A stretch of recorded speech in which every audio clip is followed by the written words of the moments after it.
estamos ahora abocados precisamente al análisis de la obra de Shakespeare. Y el día de hoy, después de algunas otras presentaciones de la obra de Shakespeare, vamos a presentar Mucho ruido y pocas nueces, la traducción en español, Much Ado About Nothing, el término original, que es importante mencionarlo por algunas connotaciones que puede tener, ¿no? En el día de hoy, esta transmisión se genera para el canal de transmisión en Kiapsimia de YouTube y asimismo para nuestro canal de YouTube de nuestra proyecto editorial Energía en Telequia y también para las redes sociales correspondientes. El día de hoy vamos a presentar esta obra de Shakespeare. Estamos aquí los psicogenotextistas, Carmen Trejo, Abraham Manzano, Alfredo Alcántara y yo. Y el día de hoy, hoy comenzaré yo a dar una pequeña semblanza de la obra y posteriormente cada quien hará sus comentarios iniciales de forma general y luego ya pasaremos al conversatorio. Y finalmente pues cerraremos la transmisión con un comentario final de cada uno de nosotros.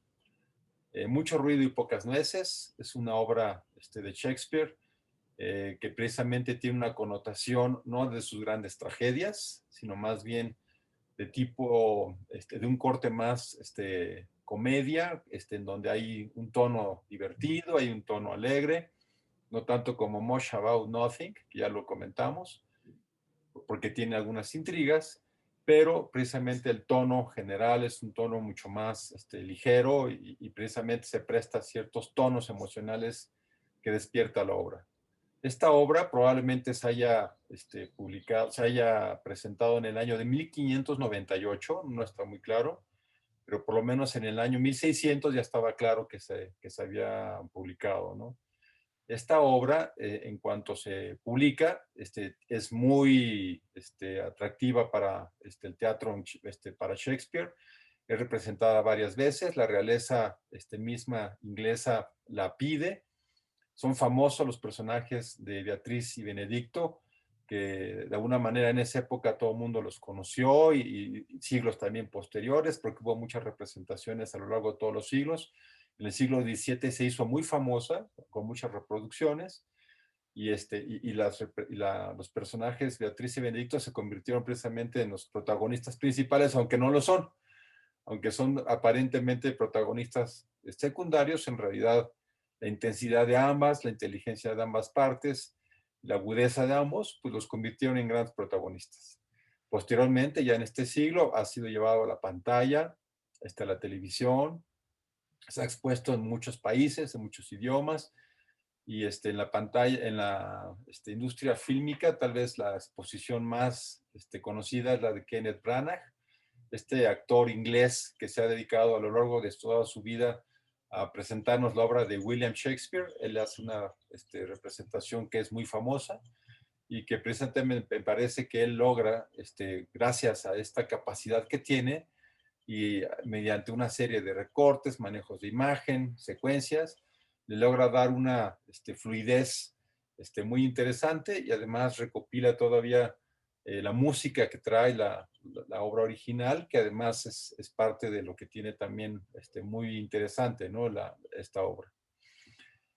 A mí en lo particular me gustó mucho esta obra porque precisamente es una obra que nos permite trasladarnos a un tema que Shakespeare ya nos había antes invitado a que pensáramos, que es el amor, la relación de pareja, la relación hombre-mujer, y que precisamente en estos personajes, las dos principales parejas que están dentro de la obra, que son Claudia y Hero, por una parte, y por otra parte Benedicto y Beatrix, nos muestran algunos de esos matices de las relaciones entre hombre y mujer, las relaciones de pareja, y en estos matices que nos muestran, precisamente nos da la oportunidad de hacer una serie de especulaciones si lo contrastamos con otros personajes que ya nos había presentado antes, ¿no? Si lo contrastamos, por ejemplo, con Romeo y Julieta, donde tenemos una relación muy apasionada, dos adolescentes, de alguna manera aquí tenemos una combinación de otro tipo de relaciones que además en el caso de Beatriz y Benedicto no son estas relaciones primarias, esto en donde el amor aparece de una forma intempestiva, como en Romeo y Julieta, de una manera arrebatadora, donde se hace cualquier cosa con tal de continuar con el vínculo, sino estamos hablando ya de dos individuos que posiblemente ya están en los 30, en un momento posterior ya de su vida, y que ya no tienen esa entrega, digamos, inocente, por decirlo así, o irremediable, absoluta, impulsiva, apasionada, sino que al contrario, ¿no? Se muestran reticentes, su acercamiento es diferente, nos muestra otros matices del amor, y aún así no dejó a mí de evocarme al libro de Denis de Rougemont, Amor y Occidente, donde precisamente él hace una reflexión acerca de lo que es el amor en Occidente, Denis de Rougemont.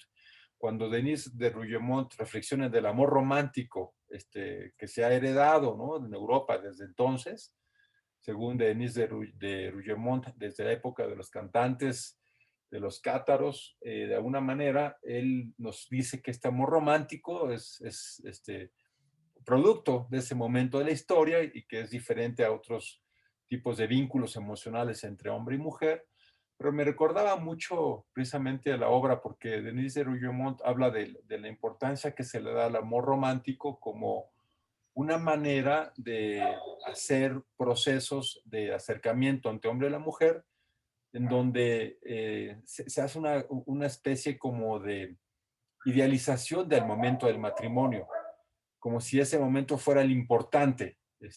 Tristán y Isolda, cuando ellos tienen su amor, con un amor que es de un británico con una irlandesa, Isolda, pues tiene muchas dificultades para conciliar su amor, ¿no? Y pareciera que el momento importante es que se logre ese matrimonio.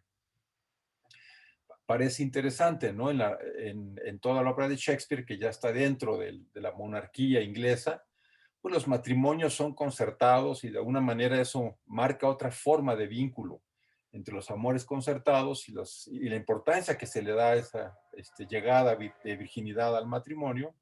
Y en este caso, con el principal matrimonio, que es el de Claudio y de Hero, vemos que nuevamente se pone esa importancia, ¿no? De cómo es que Claudio, portador de una nobleza, puede hacer un matrimonio arreglado con el papá, de una forma en donde la gente los individuos no tienen que conocerse, pero de esa forma se concertan mecanismos de poder, con la dote, de entrar a la nobleza, de establecer ahí vínculos que precisamente están dentro de esa dinámica. Estamos hablando de una relación de alto nivel, ¿no? Muy diferente a lo que en el siglo XX, XXI, pues la literatura ya se fue a la vida cotidiana, ¿no? Seguimos hablando de las relaciones que importan, que aparentemente son las del poder.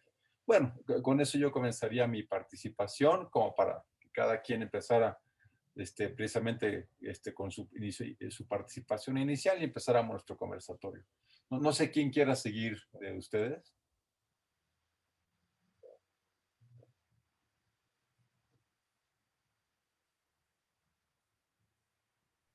A ver, pues yo, eh, pues realmente se trata de un género un poquito especial porque es una comedia con tragedia, ¿no? Eh, y yo creo que Shakespeare a finales de los 1500 y principios de los 1600 muestra pues de manera increíble, ¿no? La subjetividad de estos personajes que, que van a entrar en acción como de esta manera alegre, curiosa, romántica, ¿sí? Que sorprende, por eso hago mucho hincapié en la fecha, porque sorprende la descripción que hace Shakespeare de los personajes, porque acordémonos que antes del siglo XII no existían este tipo de sentimientos en la subjetividad humana, ¿no? Los matrimonios se arreglaban, los matrimonios eran prácticamente por pactos entre los padres, lo que menos importaba era el sentimiento de los integrantes, ¿no? Posteriormente, en estos siglos, ya se puede descubrir, por ejemplo, con los cantos de los trovadores y todo esto, ese sentimiento amoroso en relación a una mujer que puede ser correspondido o no, ajá, pero que ahí está. Entonces, Shakespeare muestra, como siempre, ¿no? En sus obras de teatro, el interior del interior, porque es el interior de una corte, ¿no? El interior de una casa de muy rico, de elevado nivel socioeconómico, y cómo se da el manejo de las emociones, las conveniencias sociales. Trata un montón de temas en esta obra, ¿no? Trata, por ejemplo, eh, los, los tratos que se hacen entre los adultos, el poder de don Pedro, que dice, no te preocupes muchachos, si tú eres muy inexperto, yo tengo más experiencia que tú, yo puedo conquistar a Jero a tu nombre. Bueno, ya esto se va a prestar ahí a una pequeña intriga. En fin, es como la autoridad jerárquica de los hombres viejos y poderosos, ¿no? Trata las envidias, los celos del hermanastro eh, de don Pedro, que es don Juan, que es un personaje muy complejo, más que malvado, es un personaje envidioso, un personaje que busca la revancha, que está resentido, ¿no? También es un personaje muy, muy complejo. Y sobre todo, pues nos muestra el corazón o los sentimientos amorosos de los jóvenes, primero voy a decir de los hombres, ¿no? Que le tienen mucho miedo a comprometerse en una relación amorosa la cual no entienden del todo bien, ¿no? Y nos muestra Shakespeare todos los prejuicios que hay, ¿no? Es un hombre que es un hombre muy inteligente, cómo puede enamorarse, si va a parecer tonto, ya enamorado, si va a parecer un toro vencido, si va a parecer, o sea, una serie de prejuicios, y vuelvo a decir, estamos hablando del siglo, principios del 17, ¿no? Entonces, ¿cómo se va dando toda esta emocionalidad a raíz del amor romántico, ¿no? Que yo diría va naciendo en la historia, va consolidándose en la historia de la humanidad y, y- y- y vemos en esta comedia, tragedia, cómo Shakespeare nos muestra las vicisitudes y todos los factores que influyen en que dos parejas se puedan enamorar y realizar su amor, ¿no? Entonces ese es el mucho ruido que hay, mucho ruido, ujú, en relación al tema amoroso. Entonces, hay muchos engaños. El engaño, dicen, por ahí no es bueno ni malo, ¿sí? Porque si se utiliza para hacer que Benedict y Beatriz se enamoren, pues entonces es un engaño bueno, ¿no? Pero si lo hace don Juan para destruir la boda de Claudio y Jero, entonces es un engaño malo, malvado. Ujú. Entonces está ahí las nefastas consecuencias de estos mismos engaños. El propio padre que iba a oficiar la primera boda propone un engaño, ¿no? Digamos que Jero murió del impacto de haberla puesto en vergüenza ante el pueblo entero. Dice el padre, ¿no? Que es sorprendente, o sea, como un padre propone un engaño tan grande, ¿no? Pero pues lo propone y lo hace y finalmente esto va resolviendo de alguna manera la obra, ¿no? Sin duda la pareja fundamental es Beatriz y Benedict, que son una pareja que tienen una guerra alegre. Aquí entra esta denominar guerra a un asunto del corazón, ¿verdad? En el que yo creo que no estaremos de acuerdo, ¿verdad? Pero en este siglo así se concebía, ¿no? Que también entre hombre y mujer hay guerra. Y bueno, pues presentan los más grandes momentos de la comedia, ¿sí? Que yo creo que por eso era una obra muy querida, porque este par que rechazan el amor, rechazan el enamoramiento, rechazan la posibilidad de poderse enamorar, pues acaban enamorados, ¿no? Entonces es lo chistoso, la comedia, la creatividad de Shakespeare se ve aquí, ¿no? Entonces también ahí es el mucho ruido por no enamorarse y acaban enamorados, ¿sí? Entonces el título le viene bien a la obra porque pues, desde el principio nos muestra, ¿no? Desde el título nos muestra eh, que ya dirán ustedes el título en inglés que les inspira, ¿no? Yo estoy hablando del título en español, pero es esto, ¿no? Eh, Mucha reticencia para enamorarse y hay un detalle, ya con esto termino, sobre la música, ¿no? Sobre cómo comparar los tipos de música con las etapas de la relación hombre-mujer, ¿no?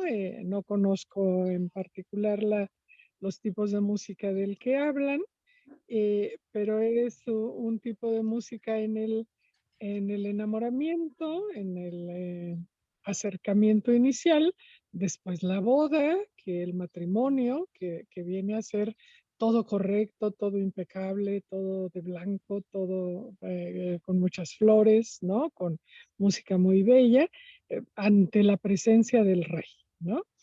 Y después, dice Beatriz, el arrepentimiento.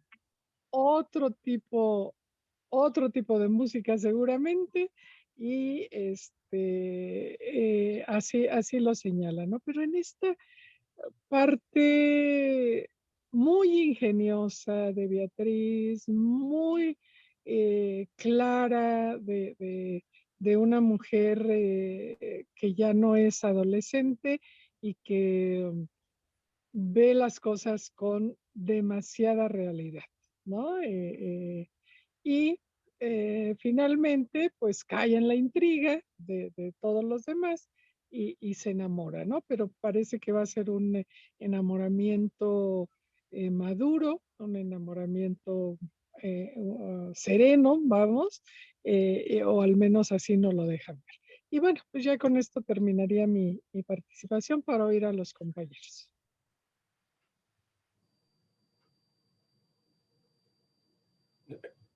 El micrófono ahora. Yo quisiera adelantarme porque sé que el siguiente comentario de Alfredo va a ser globalizador y como siempre muy importante. Bueno, a mí la obra me pareció muy interesante y como mencionabas, Javier, la contextualización es muy importante, ¿no? En la época en que Shakespeare escribe esto, es un hombre isabelino totalmente, un hombre jacobino, y por ahí creo que Borges dice que es el menos inglés de los ingleses, porque en muchas obras no tiene esta flema y esta parte como muy estructurada o muy consistente de otros autores contemporáneos. Entonces, cuando yo pienso en Shakespeare, pienso en qué nos quiso decir Shakespeare, ¿no? Él escribe y qué nos quería decir realmente, ¿no? Bueno, encuentro que lo que Shakespeare dice y cómo lo dice es muy difícil de traducirlo, ya lo habíamos hablado anteriormente en otras obras, porque tiene un conjunto de retruécanos, de asociaciones, etcétera, que yo decía con relación a otra obra que había descubierto como una parte musical, ¿no? Luego Alfredo dijo, bueno, es que, ¿no? Los poemas tienen una métrica, etcétera. Así como la música tiene, ¿no? Ritmo, armonía y melodía, la obra escrita también tiene un ritmo, una velocidad, que nos lleva, ¿no? Y bueno, en este momento, ya me perdí, ¿sigo?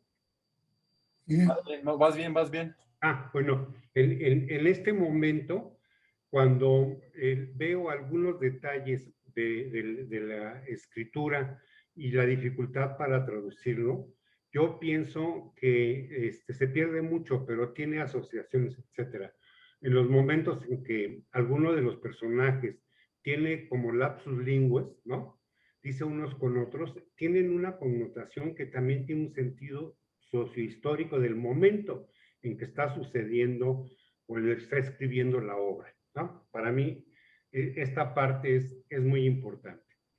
En relación a esta obra, yo creo que tiene temas como Shakespeare. Alguna vez Carmen dijo que tiene esta facilidad de describir personajes. Tiene como un tema aparente y un segundo plano, diríamos ahora, ¿no? Un subtemas. Y a mí me hizo pensar la relación de los hombres con los hombres, ¿no? Con los conceptos que ahorita podríamos discutir. Y la relación de las mujeres con las mujeres, ¿no? Y la otra parte, lo que denota esta Mary Ward, ¿no? Que tiene que ver esta guerra no tan encarnizada, pero también Mary homofónicamente que podría llevar a matrimonio, ¿no? Mary de feliz, Mary de matrimonio, pero Ward, ¿no? Y entonces lo que Shakespeare pone en cada uno de los personajes, Benedicto y Beatriz, pone una agilidad mental en donde nos va poniendo una serie de metáforas y comparaciones. Es muy frecuente que los animales, ¿no? Sean puestos como comparación, ¿no? Como metáforas de uno u otro. ¿Cómo habla uno? Cuando dice, yo preferiría oír ladrar a un perro antes, ¿no? Que me ladrara un perro antes de que otra cosa. Allí aparecen estos conceptos también del cornudo, ¿no? Y lo dice de una manera coloquial, no habla con una manera elegante, sino lo pone como cook call, ¿no? Y eso es como decir ahora al cornudo. Y va diciendo elegantemente cómo este toro bravío pondrá las astas, ¿no? Pondrá las astas en alto, ¿no? Como si fuera marino inglés, ¿no? Así. Entonces, hay una gran cantidad a pájaros, a perros, a vacas, animales, etcétera, etcétera, que se van dando en este diálogo de rivalidad que tienen allí. Allí hay una parte muy importante porque nos está hablando de dos personas que tienen un presente, pero también queda en esta situación la historia de que antiguamente o antes de esta temporalidad teatral, ya Benedict había tenido un rechazo o cuando menos un desdén hacia Beatriz. Entonces, también esto viene a condicionar las circunstancias de la relación, ¿no?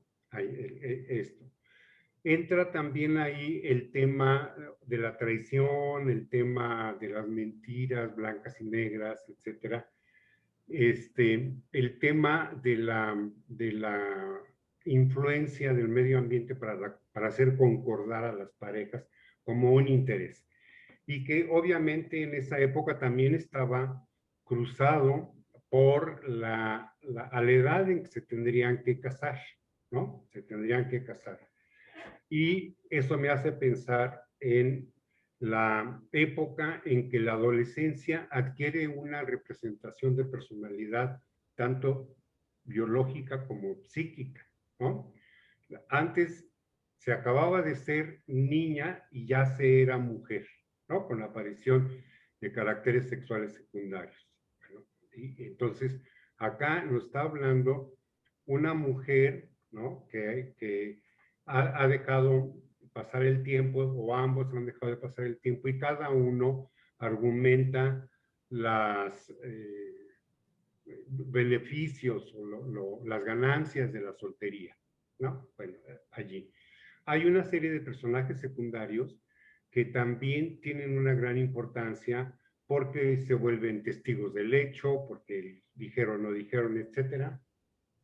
Y la relación que se tiene, ¿no? Hay una relación allá que nos hablaría también de esta rivalidad fraterna del medio hermano, ¿no? Que viene Don Juan y su genealogía, etcétera. Y también el mismo ambiente agradable, etcétera, que se describe en Mesina, también Mesina va a ser un lugar que puede ser visto como de una manera muy concreta, como también de una manera simbólica, ¿no? El lugar en donde todo sucede allí.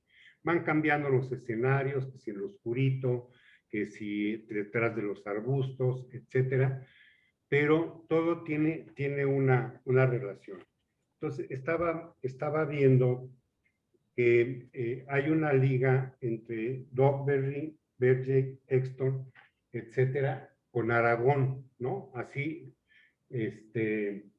David Crystal asocia esta parte que sucede en Aragón y de repente es importante pensar que tiene toda esta influencia que nos remite a España, pero que si no la tomamos en cuenta de repente parece todo como muy inglés, ¿no? Ese también. Por eso pienso que Mesina, como este lugar donde suceden las cosas, también es un lugar que podemos mirar de distintas maneras. Y ahí entran varias circunstancias muy importantes que tendríamos, bueno, ahora que repensar.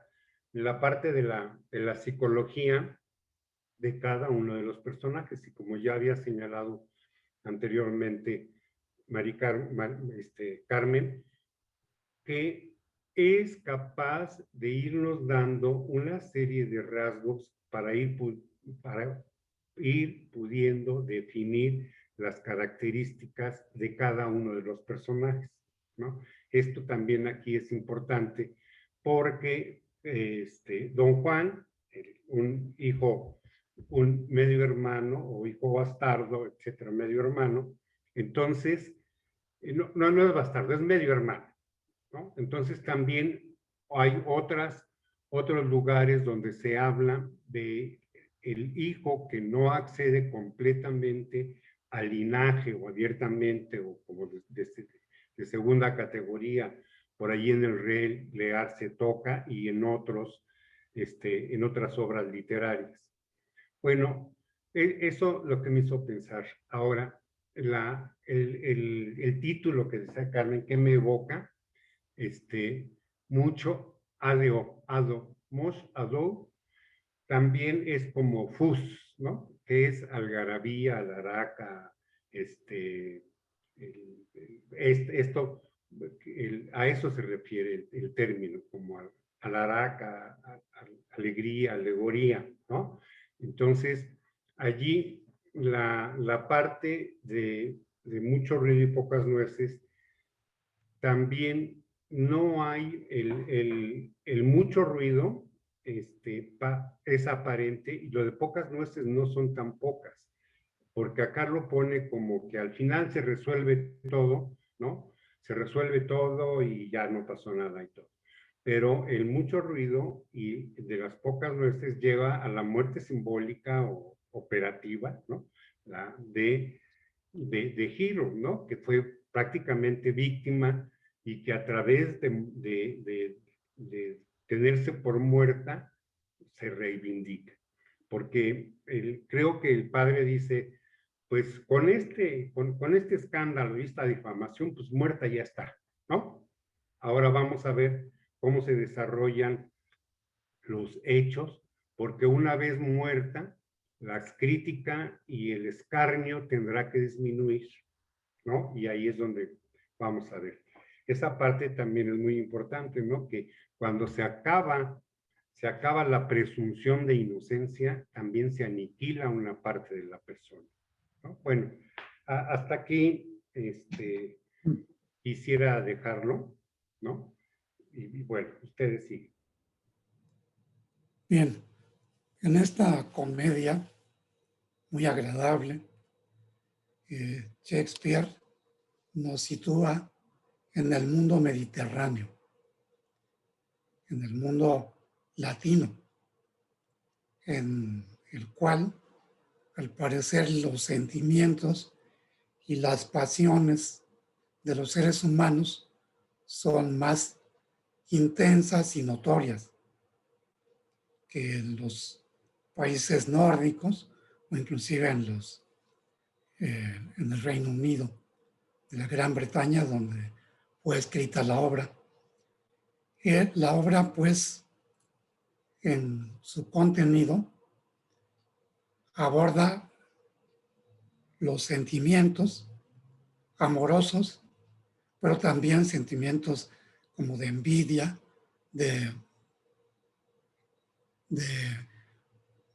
¿cómo se llama? Es un de resentimiento social de parte de ese hermano que yo leí que sí, para mí era un hermano ilegítimo, un hijo ilegítimo, por lo tanto con menos derechos sociales y de sucesión, etc. Por lo tanto, tenía resentimiento social y es el personaje malo entre comillas. No llega a la maldad de Macbeth o de Lady Macbeth, por supuesto, que son nórdicos, que llegan al extremo de la ambición y de la putrefacción del alma por ambición, por la ambición de poder y de riqueza. Estos personajes se debaten en la pasión y en el amor y la elegancia para expresarse. El lenguaje es sumamente agradable aún en la traducción. Se percibe en la traducción castellana, pues, esa fineza de la expresión que Shakespeare quiso manejar en sus personajes. No hay grosería, no hay, aún en los personajes más bajos como el Doc Berry, que habla, pero a propósito habla con errores, con lapsus lingüe, pero como a propósito, como para generar también humor, reacciones de humor, de causar risa en los escuchas, en los que están presenciando la obra y en los lectores. Sí. Ahora, esta obra que se lee con rapidez, porque es ligera, amena, nos dibuja personajes, pues sí, elegantes y ricos como un marqués, pero también del sur, es decir, un marqués español, y su influencia sobre el medio italiano. También los aristócratas italianos en aquel tiempo, en aquella época, estaban de alguna manera algo sujetos desde los tiempos de Carlos V al poder monárquico español o de los nobles y aristócratas españoles. Sin embargo, pues no se llega a una servidumbre, a demostrar o a mostrarnos una servidumbre de parte de algunos personajes respecto a los señores. Más bien hay como cierta ironía y desafío hacia los mandos y las propuestas de los hombres que tenían la posición como para influir o tomar decisiones sobre los demás. Respecto a las jóvenes, a las mujeres, Beatriz y Giro, que son las más notables, pues Shakespeare pone en boca de ellas lo mejor de la expresión.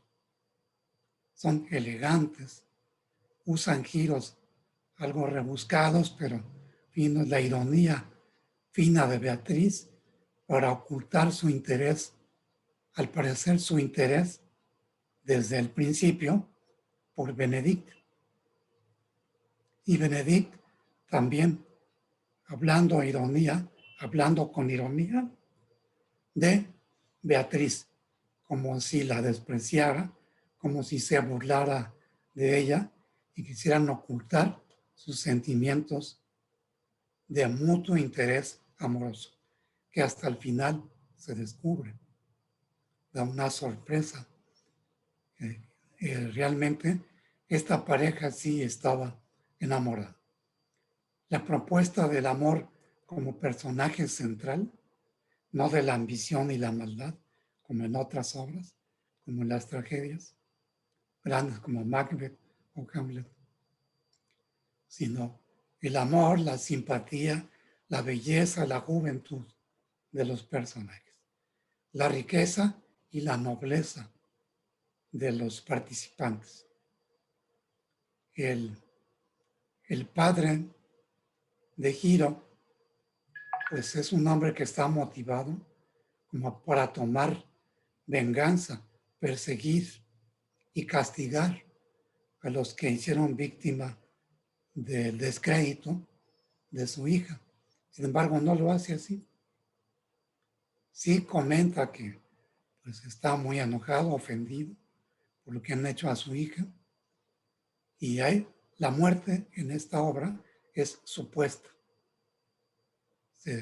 Se supone que la personaje Giro muere para provocar más impacto en los personajes que causaron, que motivaron del engaño y que hicieron pues toda esa maniobra para atacar a Giro y a su padre con verdadera maldad destructiva, envidiosa.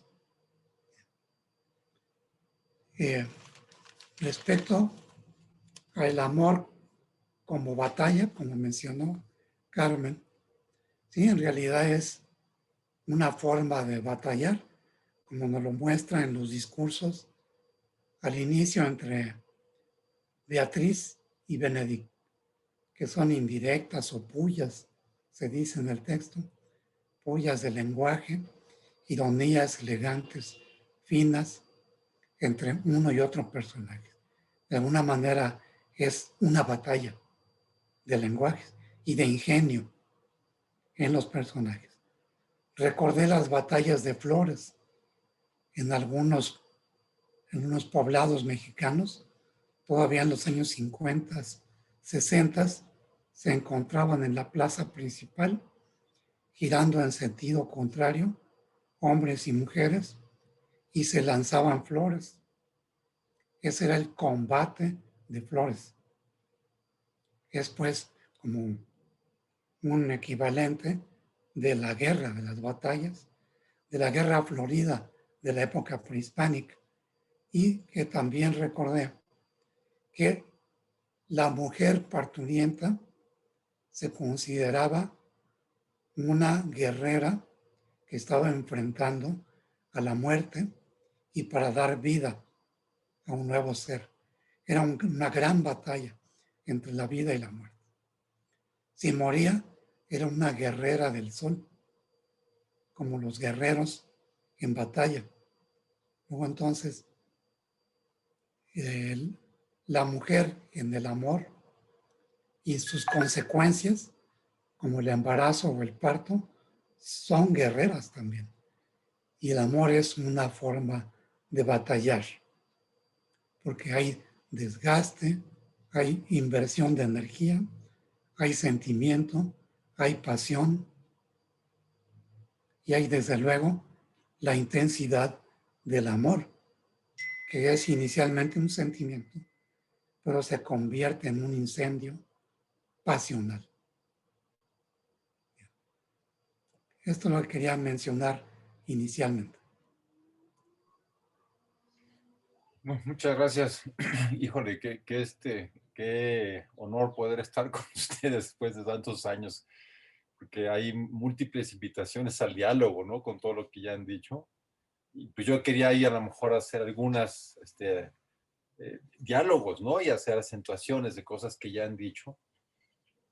Porque precisamente acá me parecería que en la obra tenemos aquí una especie de teléfono descompuesto, ¿no? Pero mucho más grave, porque resulta que pasan ciertas cosas y esas cosas nos invitan a ver la realidad, no como Calderón de la Barca, la vida es sueño, ¿no? Porque no tiene que ver con el sueño, pero sí como en el manejo de la realidad.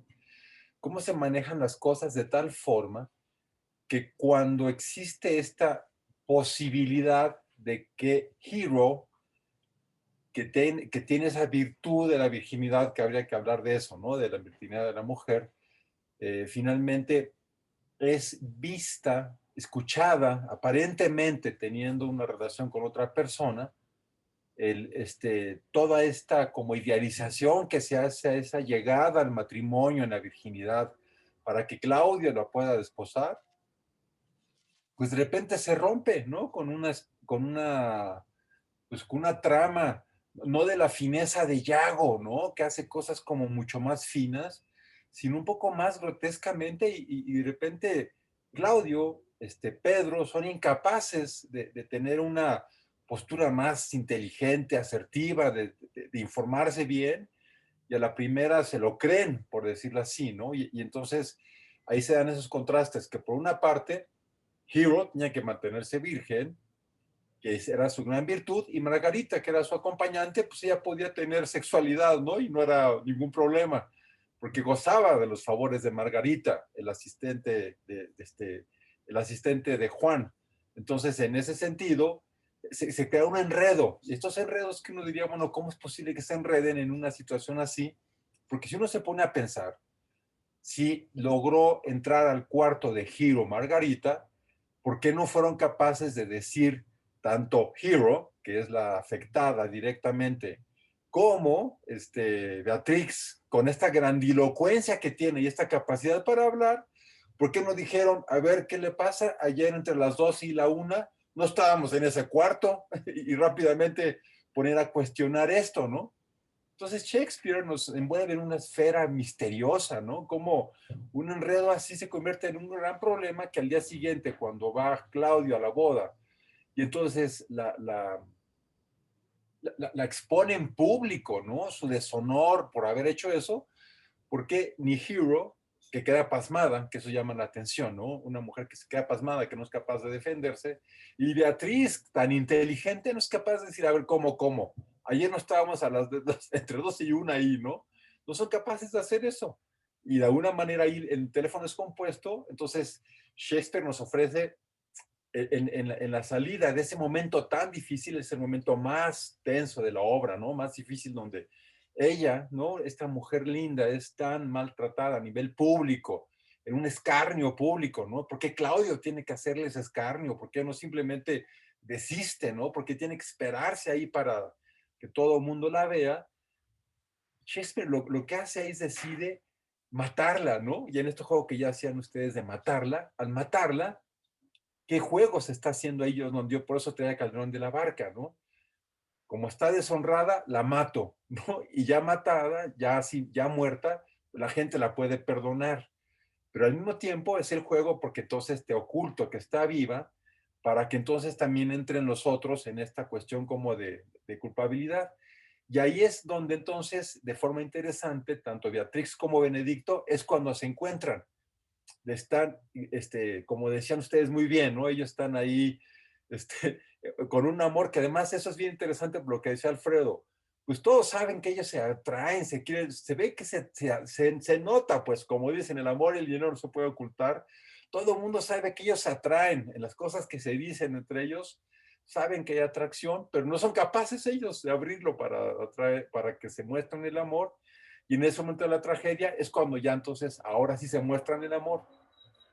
Claro, porque ya habían sido, pues de alguna forma echados a andar por los demás, ¿no? En ese momento, pero aún así es cuando ellos se encuentran el momento de poderse juntar para poder hablar qué va a pasar al respecto. Y ahí entonces es cuando en ellos surge esa alianza, precisamente de contradictoria, ¿no? Si Benedicto todo el tiempo estaba diciendo que para qué te casabas, si las mujeres te iban a poner el cuerno, etcétera, un poco misógino, una vez que pasa esto, ¡fum! Como el club de Toby, como dice, ¿no?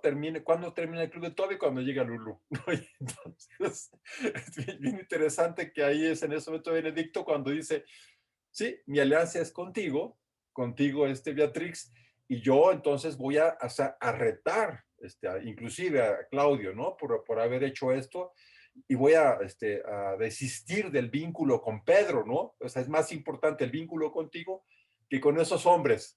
Entonces ahí nos pone a girar Shakespeare en ese momento precisamente porque entonces revierte las cosas con estos juegos que hace. Y luego nada más otra, y ya para nada más no ser tan amplio, quería un poco comentar un prólogo que leí de Martín Casillas, que es bien interesante porque en ese prólogo, Martín Casillas propone una cosa que es muy interesante para nosotros como psicoanalistas. Él dice que en el título, Much Ado About Nothing, dice que en ese momento hace dos puntuaciones. Primero, propone el nothing como esta visión en donde la mujer es no think, ¿no? La mujer no think, no tiene esa cosa que en psicoanálisis, ¿no? Sería el falo, así lo propone él, que el no think es la mujer que no tiene eso y la mujer que no tiene eso, que es el falo, ¿no? En ese sentido, como en psicoanálisis nosotros decimos que es el complejo de castración, representaría a la mujer que no tiene ese falo, y esa mujer que no tiene falo, pues precisamente como no tiene falo, pues tiene un órgano sexual femenino, más bien que se sume en el cuerpo, y al no tener no thing afuera, dice que el título quiere decir que es mucho ruido, pero nada de sexo, ¿no? O sea, como que a la mera hora mucha bla bla y verbalmente en Beatriz y Benedicto, pero a la mera no llegan al sexo entre ellos, pues, ¿no? Porque están más en lo que decían bien interesante, Carmen, decía, perdón, Armando, ¿no? Digo, Abraham, de Mary, ¿no? Más bien como una especie como de casamiento, pero Mary War, ¿no? Están más en eso. Y luego en otra parte que también respecto al título me parecía muy interesante, es que precisamente se hablaba que a nivel del inglés de aquel entonces, el nothing se pronunciaba como nothing. Había menos esta acentuación del nothing, y entonces en el nothing es much ado about nothing. Y eso, ahí yo lo regreso otra vez a lo que estábamos hablando acerca del ruido, porque es demasiado ruido precisamente de lo que uno escucha, porque entonces en el nothing, si se fijan en la obra, estaba esta situación donde tanto Benedicto como Beatriz escuchan que realmente son atraídos por ellos mismos, pero porque otras personas se los dicen. Entonces están más como en el estar, en estar escuchando, en las escuchas de este teléfono descompuesto que les decía hace rato, para entrar precisamente en la trama, ¿no? Del amor real entre ellos dos. Perdón por ser tan extenso. Sí.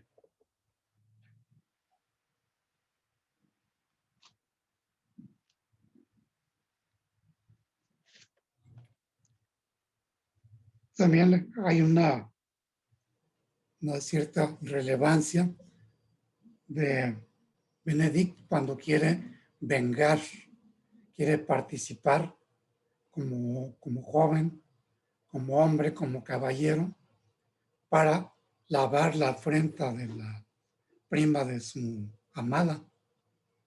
Recuerda el interés de los caballeros medievales, los caballeros andantes, que tenían la gran virtud de buscar la justicia, de proteger a los humildes, salvar el honor de las damas, sobre todo de las damas, de las vírgenes, conservar su virginidad y su buen nombre, como en las novelas de caballería, como en las novelas estilo estilo El Rey Arturo y los caballeros de la tabla redonda, en donde esos caballeros son precisamente investidos según su interés por luchar por la justicia, por el bien, por la verdad y por la protección de las virtudes. De esas virtudes todavía, virtudes de caballero, parece revestirse o por lo menos dar muestras Benedict cuando se propone combatir a Claudio, retar a Claudio a duelo para lavar la afrenta que se cometió contra Giro y la familia de Giro, en la que está involucrada pues también su amada Beatriz.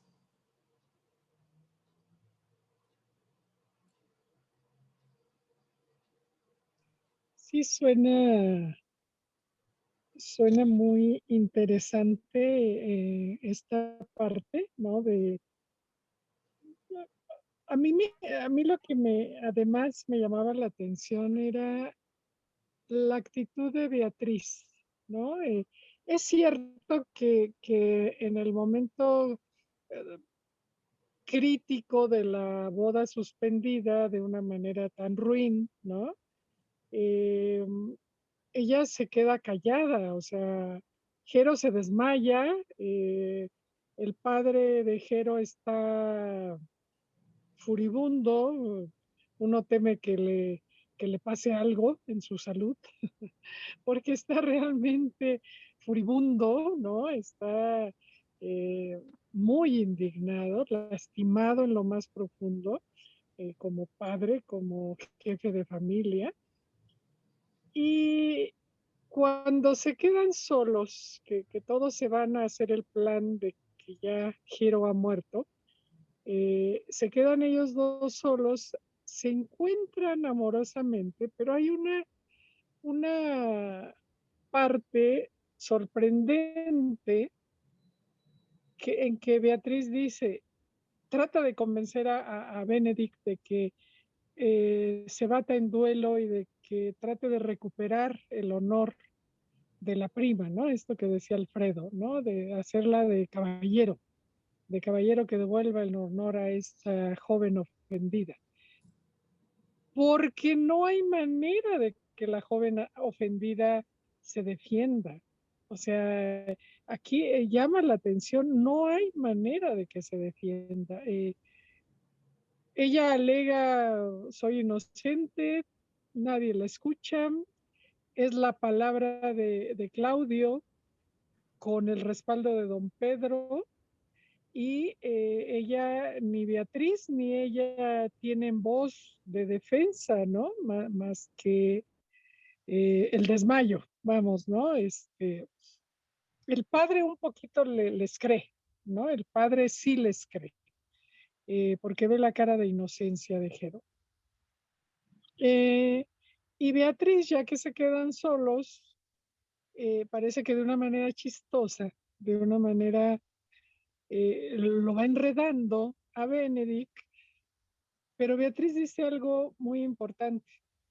Dice, quisiera ser hombre para vengar el honor de mi primo.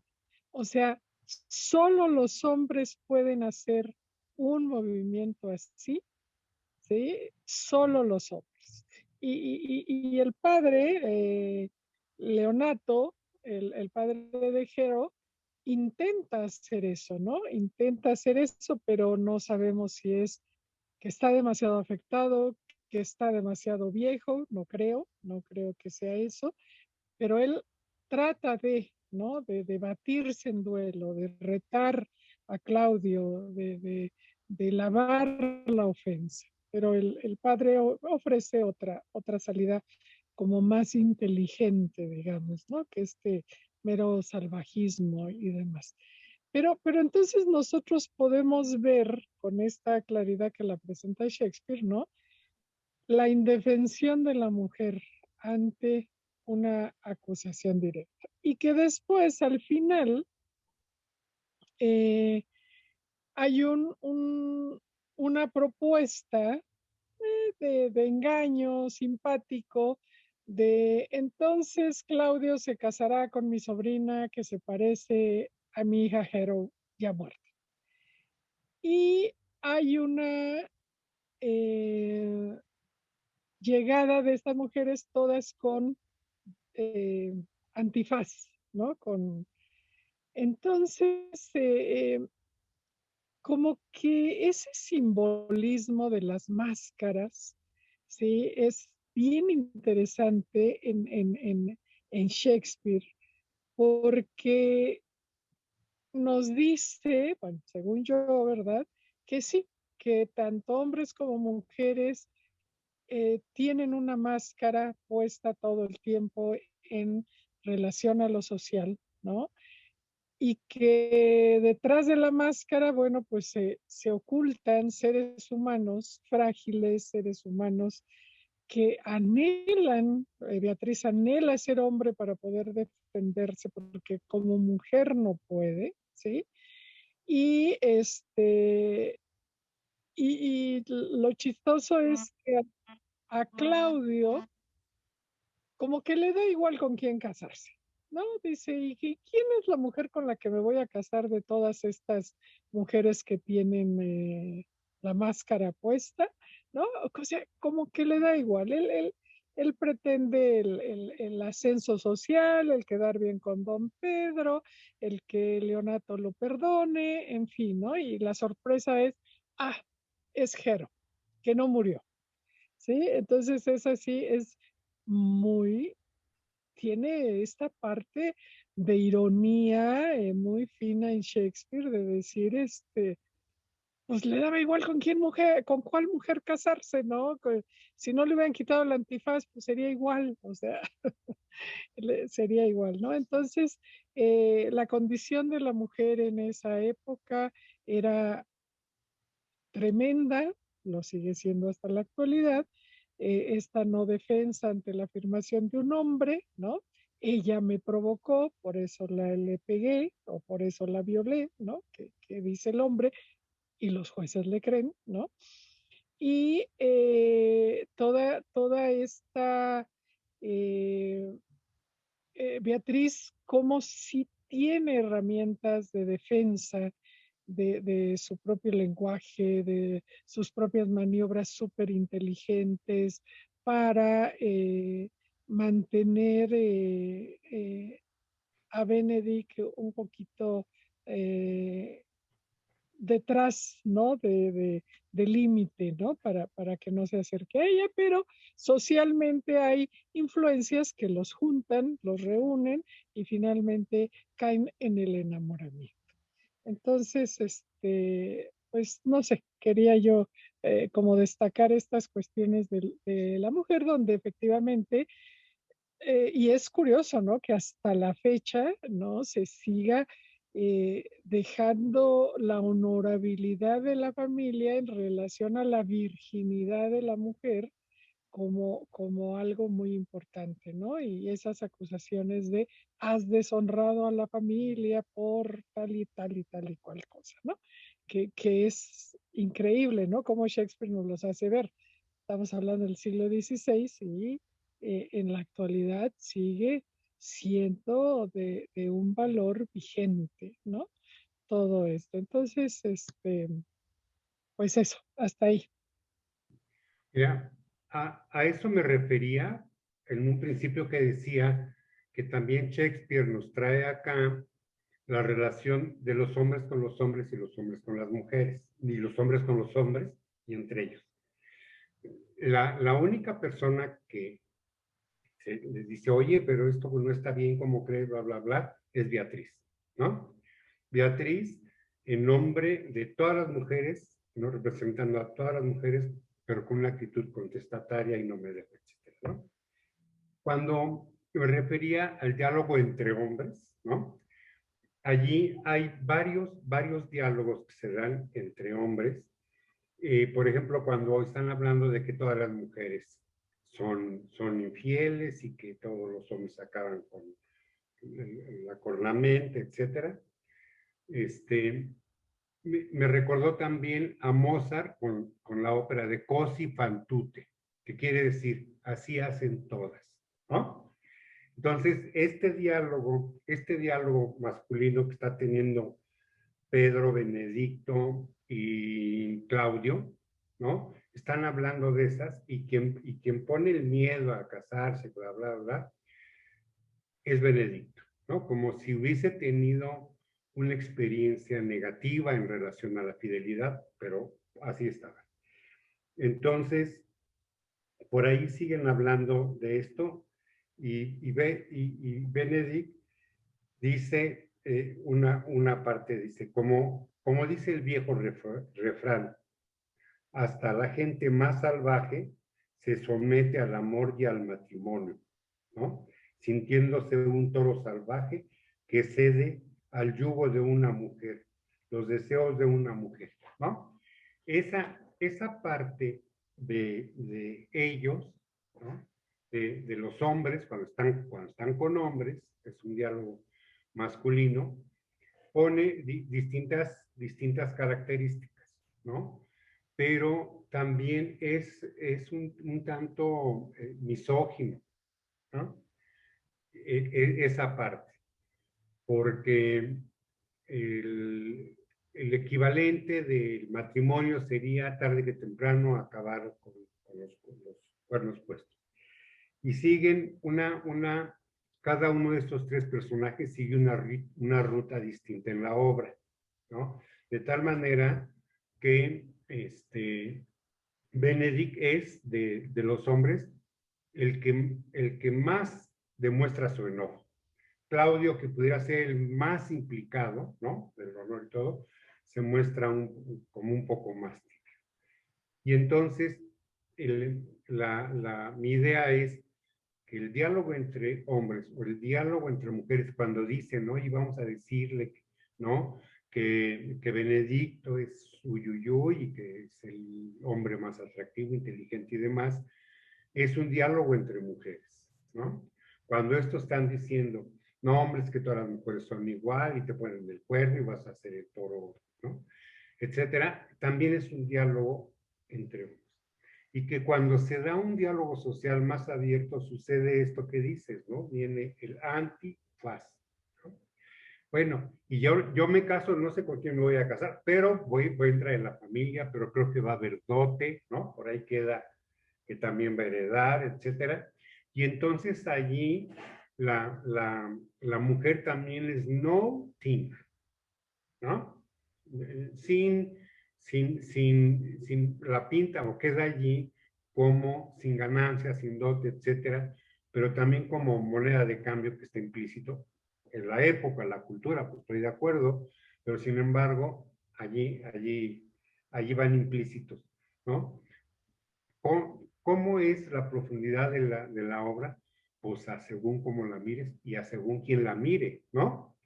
porque pasa desde esta parte que ya dijimos del lenguaje, los retrodecanos, que aparte tienen por lo que leí de unos pies de nota, tienen también un contexto del momento que se estaba viviendo, ¿no? También hace alusión a lo que pasa en su entorno. Entonces esto hace a Shakespeare de una genialidad que permite detectar aspectos del alma humana, que suene cursi, pero aspectos de la personalidad y rasgos de personalidad de sus personajes en el medio social en que está, ¿no? En que se desenvuelve en la obra. De allí, de esta parte que tiene Shakespeare tan enriquecedora, de allí han venido qué sé yo, las leyendas, ¿no? También de que si él lo escribió, que si no lo escribió, que si se la plagió, ¿no? Y obviamente, como ya vimos, ¿no? En el personaje de Rosalinde y de las obras previas y todo, va trayendo una historia de la literatura que va evolucionando y va teniendo distintos contextos. Y escritores previos incluyen escritores más jóvenes y así se van, y sucede en todas las artes, en la pintura, en la música, en el teatro. Bueno, quería aclarar un poco eso de que sí pinta la relación de los hombres con los hombres, la relación de las mujeres con las mujeres y cómo se da cuando es una interacción social mixta, ¿no? Eso quería agregar. Bueno, a mí me ha gustado mucho lo que han comentado ahorita, ¿no? Carmen y Abraham respecto a esto del anacronismo, ¿no? Porque pues, en efecto, o sea, digamos que estábamos hablando de una obra del siglo XVI, finales, o tal vez principios de XVII, pero bueno, parece ser que es de 1598 y podríamos ser muy anacrónicos y decimos, bueno, era otra época, pero con lo que han dicho, sí me parece muy interesante que aunque es otra época y había otra situación, como cuando vimos Macbeth, que nos acompañó Horacio, y que él decía, yo puedo entender perfectamente que en ese momento Macbeth, que era todo una bestia, pues era como el líder natural de la gente, ¿no? Que era lo que se apreciaba, un cuate que pudiera descabezar y en guerra matar a muchos, pues. Yo puedo entender que en esa época fuera lo admirable. Aquí ahorita que estamos hablando acerca de la virtud virginal en la mujer en aquel momento, podríamos pensar pues, que en ese tiempo culturalmente precisamente es el contexto, pero como con los matices que han dado ya Abraham y Carmen, sí me gusta que podemos ver que será anacrónico, pero la tradición transgeneracional hasta la fecha ahí está y tiene un peso y se mantiene, ¿no? En otros niveles hay muchas cosas ahora en la posmodernidad, pero sí vemos cómo transgeneracionalmente las costumbres se van como heredando. Y la otra parte que yo también quería destacar, que afortunadamente como ya hemos leído varias obras de Shakespeare, podemos también hacer una serie de analogías sobre otras obras. A mí me parece muy interesante ya lo que había comentado Alfredo acerca de Messina, dándonos ese ambiente mediterráneo, italiano, cómo el escenario de Messina genera ciertas posibilidades geográficas que nos dan cierto tipo de ambientación y de relación entre los sujetos, ¿no? A diferencia de cuando vimos la vez pasada como Gustéis, en donde estábamos hablando de Arden, ¿no? Que también era ese espacio geográfico alternativo en la misma obra y que también era igual de fantástico Arden, pero en otro estilo, mucho más inglés, ¿no? Ahora que estamos en Messina, estamos en Italia, pues podemos tener como esa otra ambientación que nos ofrece estas posibilidades distintas, diálogo entre las personas y de convivencia entre ellos, más festiva, más alegre, y que como ya decía Carmen, pues Messina está muy cerca de Venecia, en donde se hacen precisamente estas fiestas con las máscaras de Gran Masquerade, donde la gente, de una manera, al esconderse en las máscaras, hace todo un juego donde se puede uno dar el lujo de estos juegos consciente e inconsciente, de querer a veces no ser lo que somos y jugar a que somos otros, de tal forma que en esa fiesta se presta a que Claudio, con su timidez y dificultad para decir palabras, le diga a Pedro, con esa mayor autoridad, que y Pedro se ofrezca precisamente a ser el que pueda abordar a Hero para él, porque se siente enamorado, ¿no? Y entonces, gracias a este juego de mascarada, se puede hacer como estas aproximaciones escondidas, y entonces Benedicto escucha cosas que le dice Beatrix, y Claudio también escucha cosas que no tendría que haber escuchado porque les dice cosas Juan, y cómo se dan estas especies de juegos que nosotros, en ese sentido de nuestra visión psicoanalítica, todo el tiempo estamos viendo que hay un proceso racional, contextual, que se va hablando en la conciencia, y hay muchos juegos que están ahí atrás, emergentes en el inconsciente, ¿no? Y que este lugar así, precisamente de Messina, nos permite verlo. Y yo lo quería comparar, me parece muy interesante, porque luego en la literatura vemos cómo grandes autores nos han ofrecido algunos espacios geográficos que nos dicen algo más. El Macondo de García Márquez, Comala de se me fue en Rulfo, Santa Marta de Onetti, son lugares geográficos que los literatos crean y nosotros nos transportamos a esos lugares, ¿no? Es decir, nos ofrecen lugares que de repente son lugares que no existen en la literatura, pero son más reales que los lugares que existen. O inclusive, ¿no? El juego que hace James Joyce en Ulises, con el propio Dublín, que sí existe, pero nos muestra un Dublín ya desde la existencia del individuo de a pie, donde el héroe es el sujeto que está todos los días ahí en Dublín, y ya no es como este gran personaje de poder, ¿no? Entonces, Shakespeare nos ofrece con estos juegos de Messina, de Arden, unos espacios gráficos que nos transportan a las posibilidades precisamente que a lo mejor otros autores no literatos como Tomás Moro en Utopía nos ofrecía lugares especiales donde podíamos concebir que las cosas se hicieran de otra manera. Y otra cuestión de comparación de autores, ahí yo quería hacer la comparación de este personaje Juan, que es el personaje envidioso, que destruye, lo quería comparar con el otro personaje de Yago, en la obra de Otelo, porque ahí hay una diferencia, ¿no? Ambos son destructivos, son envidiosos, nada más que Otelo es alguien que está inmerso en el poder y que pretende a través de sus artilugios y de la trama que va generando, estar en el poder. Él está ahí en el poder y hace cosas para mantenerse en el poder. En cambio, Juan es menos ambicioso en ese sentido. Juan nada más en su envidia y en su malestar genera ahí una trama que destruye, pero se va. Él está contento con destruir e irse, a diferencia de Yago, ¿no? Que es mucho más todavía ambicioso y que lo hace dentro de todo y él está dentro. Él se mantiene en ese lugar con mucha más avidez y con mucho mayor inteligencia para poder hacer estas cosas, ¿no? Y que inclusive le da otro tono, ¿no? La presencia de Yago en Otelo le da un tono que finalmente Shakespeare acaba decidiendo que en efecto acaba en tragedia. Y que es otro tono, el de Juan, no es suficientemente intenso para acabar precisamente en tragedia, ¿no?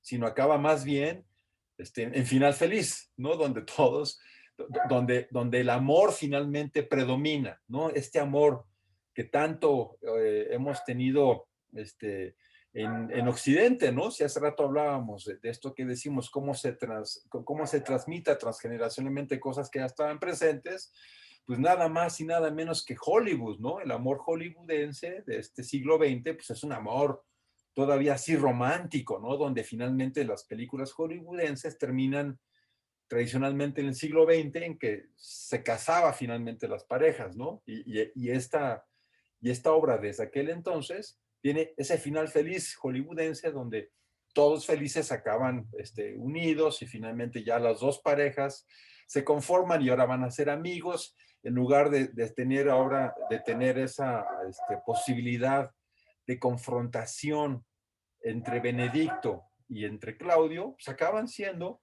primos inclusive, ¿no? Porque se casan con primas, ¿no? En un ambiente festivo de Mesina.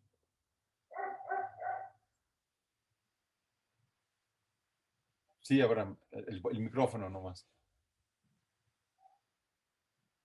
No, todavía no se oye, Abraham. Ya. Mira, en relación así al arte, en términos generales, ya lo dijimos, siempre tiende a describir y a descubrir características del alma humana, ¿no? A que suene.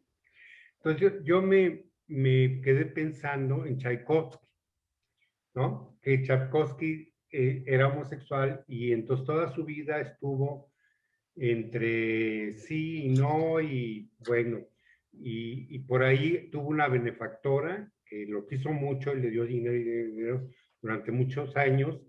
Esta benefactora era la esposa y luego la viuda de dueños de ferrocarriles en Inglaterra, y entonces lo subsidiaba y nunca tuvieron un contacto físico. Se murió. Y escribe una ópera, Tchaikovsky, que se llama Yolanda o Yolanta. Y resulta que el personaje Yolanda es ciega de nacimiento y tiene un papá que la protege tanto para que no se sepa que ella era ciega, porque iba a sufrir una situación muy dolorosa por una condición innata y de nacimiento. Dicen algunas personas, incluido yo, que es totalmente autobiográfica en relación a cómo vivió su sexualidad en un momento histórico. Tú vas a decir, bueno, es un momento histórico, pero les voy a contar, ¿no? Cuando muere el fundador de Apple y lo sucede el CEO que le sucede, dice en una conferencia que es gay, ¿no? En pleno siglo XX, ¿no? Y entonces en Polonia había un monumento donde había una pantalla con publicidad de Apple, ¿no? Y tenía el nombre de Apple y todo. Una vez que él dijo, ¿no? Bueno, yo me salgo del closet y yo soy esto. En el siglo XX quitaron ese monumento en Polonia, ¿no? Entonces, lo que la cultura nos transmite y lo que también es una parte como lo del inconsciente, absolutamente atemporal, y que tenemos que leer entre líneas para irlo descubriendo y poderlo irlo interpretando, ¿no? Que es con mucho lo que nosotros hicimos aquí, ¿no? Pero la literatura, el teatro, la música, nos dan un conjunto de emociones que son permanentes, perennes, digamos, casi eternas, porque están retratando aspectos del alma humana, que queramos o no verlos. Pero ahí está. Eso quería agregar.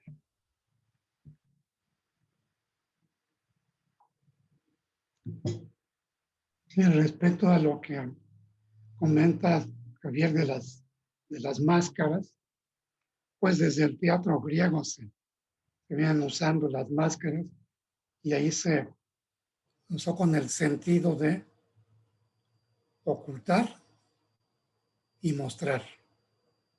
La máscara al mismo tiempo que muestra, oculta, como la persona. En griego, máscara es persona. Y en castellano ya persona, pues es la personalidad o lo que la persona muestra. Y lo que mostramos, el yo social, el yo público, es una máscara. Mostramos y ocultamos. Que ocultamos la subjetividad privada o lo indecible. Igual los personajes.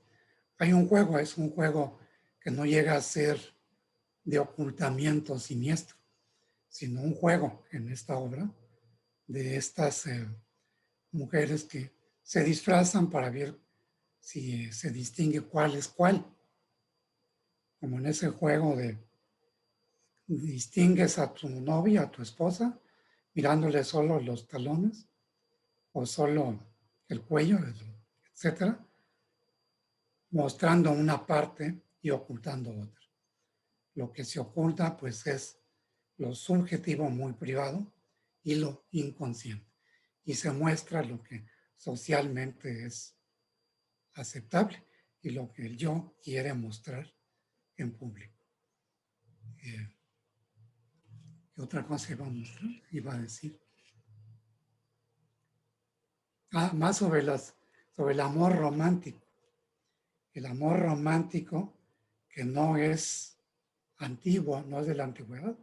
Tal vez en la época griega sí, porque se enamoraban y hablaban del amor de pareja, del amor a la belleza, a las virtudes y cualidades de la persona amada. Incluso Safo, la poetisa tan famosa, ella escribe de su amor por la mujer amada, vertiendo en el poema cantidad de alabanzas, describiendo la belleza física. Ya había pues antecedentes de ese amor romántico. Se ocultó tal vez durante toda la Edad Media, o se disfrazó y fue vencido por los intereses sociales, los intereses del feudalismo y de la iglesia, y de los intereses pues de la lucha social y económica de ese tiempo. El ser héroe, ser un caballero heroico, era más importante que ser un enamorado.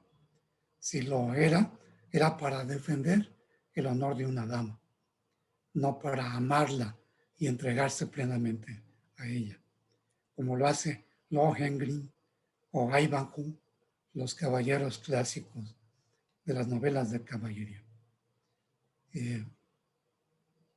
Pues es lo que... otra cosa más.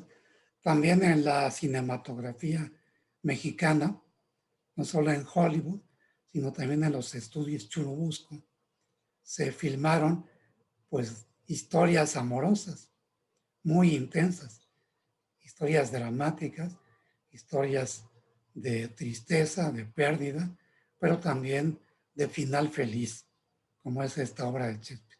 Final feliz, alegría y logro del objeto amado, la realización de los deseos y del amor romántico. En películas, pues de los años 40, que son como muy educativas, pretendiendo que la sociedad mexicana se moldee según los parámetros de los cineastas de la época y de lo que escribían, pues, libretos para las películas. Enseñanza de lo que debe ser la moral y la ética de la familia y del hombre y la mujer.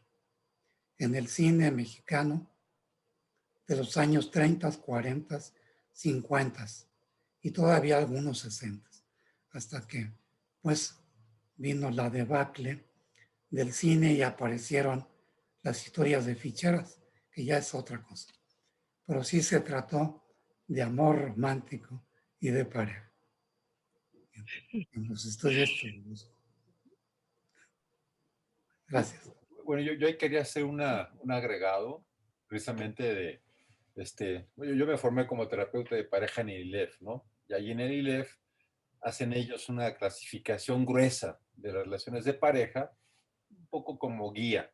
Dicen que las relaciones de pareja hay como dos grandes grupos, y una que tiene que ver con el amor romántico que hemos estado hablando tanto, el otro el amor concertado, que es el que estamos viendo entre Claudia y Hero, ¿no? El amor concertado es en donde las familias influyen mucho más en la selección de los personajes y las gentes se casan más en ese sentido en función de tener una continuidad en las alianzas de poder o alianzas sociales En contraste con el amor romántico, donde las personas serían más como Romeo y Julieta y se casarían más en función de sus propias decisiones. Aunque la misma Julieta de Shakespeare también, en cuanto va a hacer todo este proceso, lo duda todavía, por cierto, pero aún así, ¿no? Hacen esas grandes polarizaciones y yo con eso quería jugar un poco, porque si lo vemos en una perspectiva del desarrollo emocional, de lo que hacemos nosotros en nuestro trabajo psicoterapéutico, si llega alguien como Claudio y como Hero que se van a casar porque ya los decidieron en una noche, de repente diríamos, bueno, espérate, piénsalo un poco, esto es más complejo, ve conociéndolo, esto no seas tan impulsivo, ¿no? O sea, hasta lo pensaríamos en clínica, que alguien que se casa así sin conocer al otro, diríamos, en esta perspectiva, por supuesto, occidental, de la que estamos nosotros, urbana, ¿no? En terapia, pensaríamos que el paciente teníamos que trabajar, oye, no, pues ni siquiera lo conoces, ¿no? ¿Cómo puedes hacer eso? Pues, pero lo quería poner así como a juego, un poco como trampa, ¿no? Que quiero hacer, porque precisamente cuando vemos a dos personajes como Beatriz y Benedicto, mucho más complejos, que son capaces de expresar cosas que dudan, diríamos, bueno, estos por lo menos ya dudan, ¿no? Ya por lo menos entran como en una visión de ver si o no quieren hacerlo. Pero en este mismo juego, yo por eso regresaría como un juego, pensaríamos que son dos personajes más maduros, más crecidos, con más elementos que van a poder entre ellos poner a prueba, a ver si realmente esto puede funcionar o no. Al mismo tiempo, de forma interesante, pues ellos en su misma calidad de tener todos estos elementos de más complejidad en ese sentido, pues tampoco pueden abrirse al amor, ¿no? Como lo hacen tan fácilmente Claudio y Hiro. Entonces ahí digo, quiero jugar tramposamente porque esa misma forma dubitativa los acerca a ser esos solterones que finalmente ya no quieren casarse, ¿no? Más elaborada, pero al mismo tiempo no les permiten hacer esa aproximación que si nos ponemos ahora del otro lado, pues cómo está eso que Hiro, una vez que es que emocionalmente se enamora del que apenas le acaba de decir que se va a casar con él, en el momento en que su pareja precisamente es tan tradicional y que no tiene elementos de comunicación, pues en cuanto alguien le dice o le hace pensar que en efecto la deshonraron a ella, él en ese sentido, con sus mecanismos mucho más rígidos de Claudio, conservadores, pues se va a este rollo de decir, es que esta es una deshonrada, ¿cómo es posible que conozca el hecho incestuoso antes de casarse y ardiente, con toda esta posición cerrada y la acaba deshonrando públicamente, ¿no? Porque aparentemente ya, sin ser anacrónico, en ese momento es lo que correspondería. Esta mujer, ¿cómo es capaz de engañar? Entonces yo que soy alguien de la nobleza, pues tengo que denunciarla, ¿no? Ante los demás. Y quería poner ese juego precisamente un poco para que viéramos en esa dinámica esto que se maneja, ¿no? En el marco del ILEF acerca de los modelos de pareja, pues como cada pareja, la pareja concertada, que se le llama, y la pareja romántica, pues cada una tiene características interesantes, ¿no? Dentro de esa bipolaridad, ¿no? Para tener un punto de referencia que nos permiten ver que algo de los dos siempre es interesante en una relación de pareja. Y yo ahorita que Alfredo decía esta cuestión de Grecia y demás, yo me acordé de esta historia de Dido, que es una reina en una isla, ¿verdad?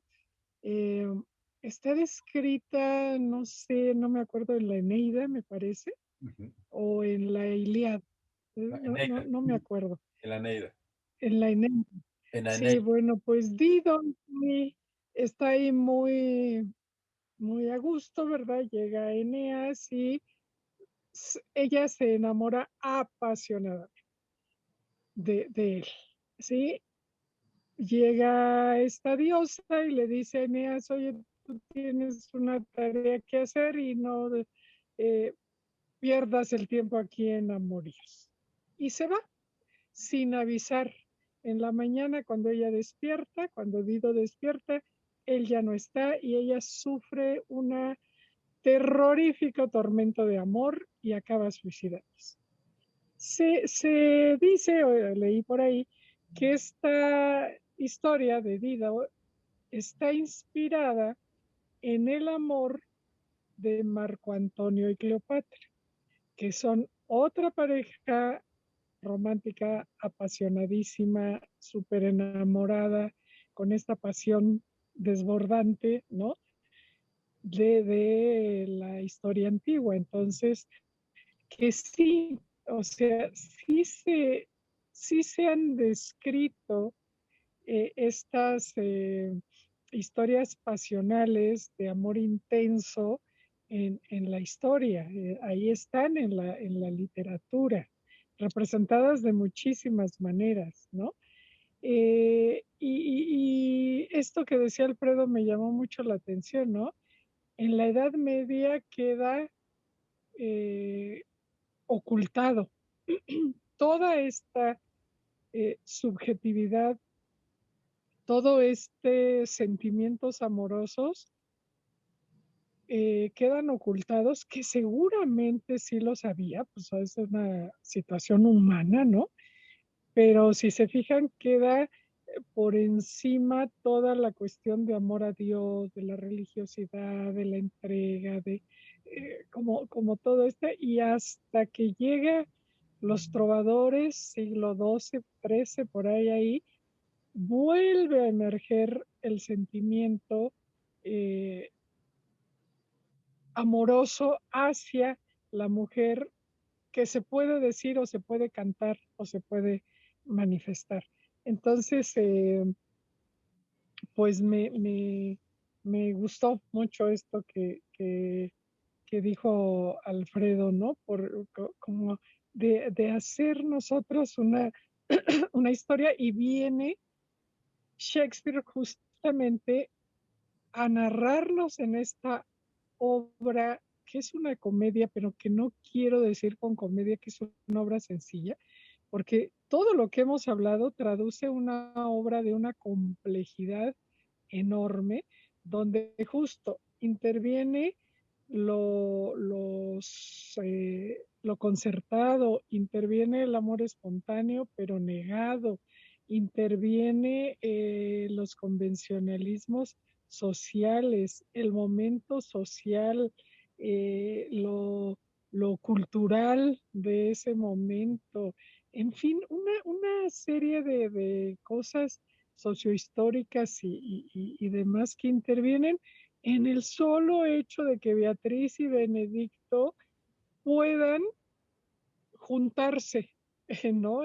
Amorosamente en una relación. Entonces no es tan sencillo este tema del amor, ¿no? Y en otro orden de cosas, para no dejarlos fuera, que ya los han mencionado, Dogberry y Verges, pues son ese relax cómico. Sí, ellos dicen que han atrapado a Borachio y al otro secuaz, ¿no? De Don Juan, los han atrapado y que los atraparon por lujuria, ¿sí? Entonces ahí confunden el término, seguramente quieren parecer muy educados y entonces dice, los atrapamos por lujuria.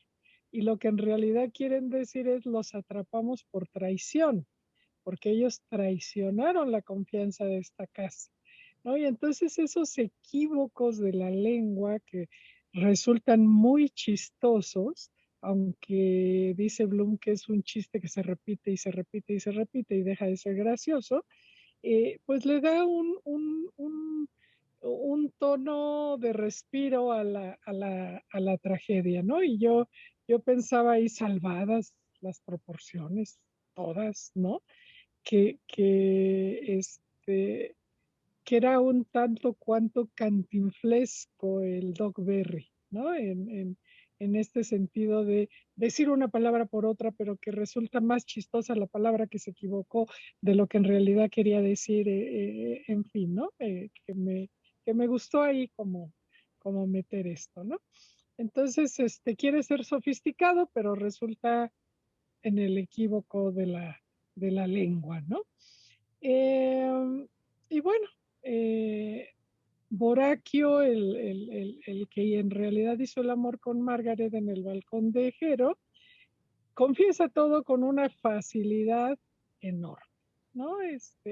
Apenas estos buenos policías lo interrogan y él dice, todo me dio tanto dinero, yo fui a hacer esto, Margaret estaba vestida con la ropa de Jero, todo lo dice, ¿no? Que también es algo muy, muy curioso, ¿no? Y el castigo que finalmente va a recibir don Juan es fuera de la obra, o sea, lo atraparon, ya hubo confesión de sus cómplices y va a suceder fuera, ¿no? Para no manchar ya la boda, la segunda boda y la boda de Benedict y Beatriz, ¿no? Donde hay un beso de Benedict hacia Beatriz y después de ese beso Beatriz ya no vuelve a decir una sola palabra en toda la obra, ¿sí? Ya ahí termina toda intervención de Beatriz y Benedict todavía dice sus temores acerca de las consecuencias de ese amor romántico, ¿no? Que el hombre se va a volver tonto y que probablemente le pongan los cuernos, ¿no? O sea, la mujer lo haga víctima, siente ese temor al engaño, ¿no? Porque ya es tonto sometido, que se hacen y que Shakespeare con esa aparente sencillez nos hace ver pues la complejidad del amor romántico, que no es tan fácil con todo lo que interviene siendo lo Sí, es que se trabó un poquito, pero gracias. Oye, yo nada más quería agregar un poco de eso que estás diciendo, porque sí, el personaje de Doug Berry, que es un algo así, es curioso, ¿no? Pero es dentro de esto que es entre bufón, entre chistoso, entre lo que quieras, finalmente es el que da la información sobre lo que pasó. Y por eso resulta paradójico, ¿no? ¿Cómo es posible que se tengan que esperar a que alguien así sea el que dé esa información y ellos no puedan resolverlo? Eso me parece interesante porque un poco nos ofrece Shakespeare lo que nos pasa a nivel legal, ¿no? A nivel legal a veces estamos esperando que sean las leyes, el marco jurídico, el abogado, el juicio, el que diga qué pasó, y luego no, pues lo que importa realmente es todo el proceso que está atrás, lo que está realmente pasando entre las personas, y no esperar que un abogado acabe diciendo el juicio para saber qué tiene que pasar. Pero finalmente es como en lo ideal emocionalmente la gente que tendría que saber comunicarse, pero a veces no es así, ¿no? Ya ves, tenemos que esperar pues, que sea el marco jurídico, el aspecto legal el que diga las cosas, ¿no? Que tienen que suceder. Bueno, oigan, ya estamos ahora sí colgados de tiempo, entonces me gustaría pues ya que cerráramos cada quien con un cierre de lo que quisiera decir.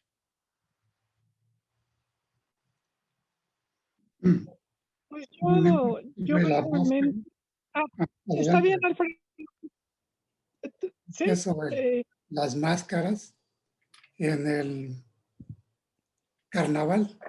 En el carnaval, los individuos que participan en la calle, en los eventos públicos, van disfrazados y disfrazados se vale hacer de todo, decir todo, porque es otro el que está diciendo o actuando. Es otro nada más porque lleva una máscara. Pero pues sabemos que en realidad detrás de la máscara está el individuo real, el auténtico, el que va al carnaval de Veracruz y se suelta el pelo para hacer lo que no se atreve, como salir del closet, por ejemplo. Con la máscara se atreve a hacer de todo. Eso quería mencionar, el uso de la máscara en teatro y también en la vida real, en los carnavales o en las fiestas de disfraz. sí, sí, sí. Y yo para terminar nada más quisiera decir, ¿no? La habilidad de Shakespeare para mm, en una obra de teatro narrarnos las realidades sociales que rodean al noviazgo y al matrimonio. Eh, todo, todo influye, todo es importante. Los enamorados no están en una esfera aparte, ¿no?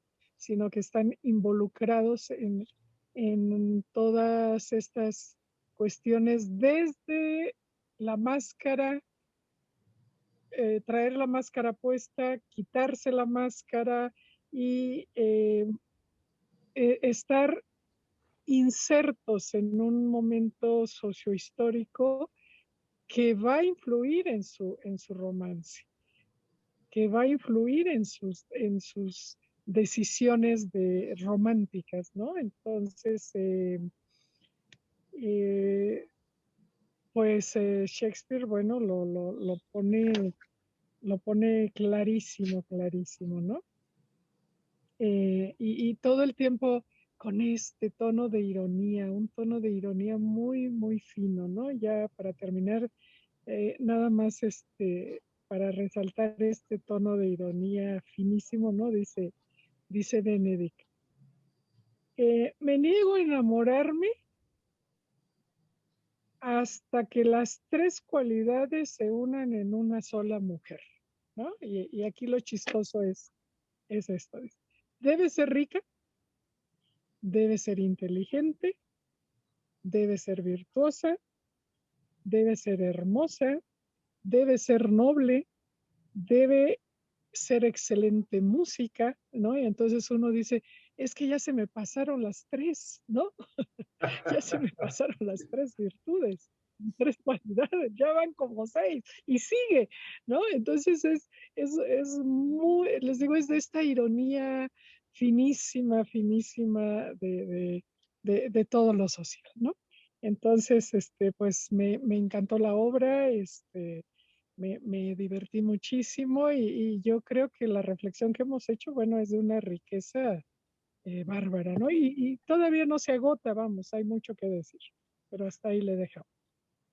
Mira, yo quisiera comentar sobre lo que dices de la escena de Borracho y Verges, del lenguaje, ¿no?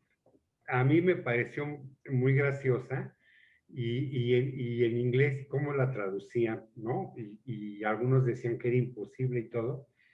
Y estoy seguro que si veo distintas traducciones, todos van a hacer un gran esfuerzo por retratar esta parte, ¿no? Esta parte, que a eso me refiero cuando digo que tiene esta como genialidad de Shakespeare en el manejo del lenguaje, ¿no? Que es que se equivoca y dice una cosa por otra, ¿no? Y todo esto es muy gracioso y muy complejo, tanto que si leemos distintos autores que tradujeron, todos van a decir distintas cosas, ¿no? Todos, dependiendo de la nacionalidad del traductor, aunque lo traduzcan todos al español, ¿no? Eso quería decir que me parece la riqueza de Shakespeare en el manejo del lenguaje, ¿no? Nada más lo quería agregar. Okay. Bueno, pues yo me iría por la misma línea, ¿no? O sea, del lenguaje y con el título. En el título, mucho ruido y pocas nueces. Sí me parece que gracias a este lenguaje, Shakespeare nos acerca a uno de los principales elementos que tienen que ver con cómo somos los humanos como especie, en donde hemos creado un cerebro consciente que habla y que se pone de acuerdo con los demás humanos en nuestra comunicación, pero cómo precisamente aquí lo pone en una relación en las relaciones de pareja, hombre-mujer en este caso, ¿no? De la obra de Shakespeare, cómo, aunque somos complementos, hombre-mujer claramente, me parecería que aquí se representaría cómo nos acercamos los hombres y las mujeres en las relaciones de pareja. Digo, no estoy excluyendo otro tipo de relaciones, nada más estoy yéndome a la obra de Shakespeare. ¿Cómo se representaría simbólicamente lo que hacemos los humanos en la comunicación, que no logramos comunicarnos del todo? Porque aquí es en género, ¿no? Lo ponen en una cuestión del amor romántico, hombre-mujer, pero me parece que simboliza mucho lo que nos pasa a los humanos en las diferentes formas de encuentro, en las diferentes jerarquías, diferentes razas, diferentes religiones, diferentes de todo, las dificultades que tenemos para llegar precisamente al punto, ¿no? De que pueda ser la cercanía más óptima y más armónica.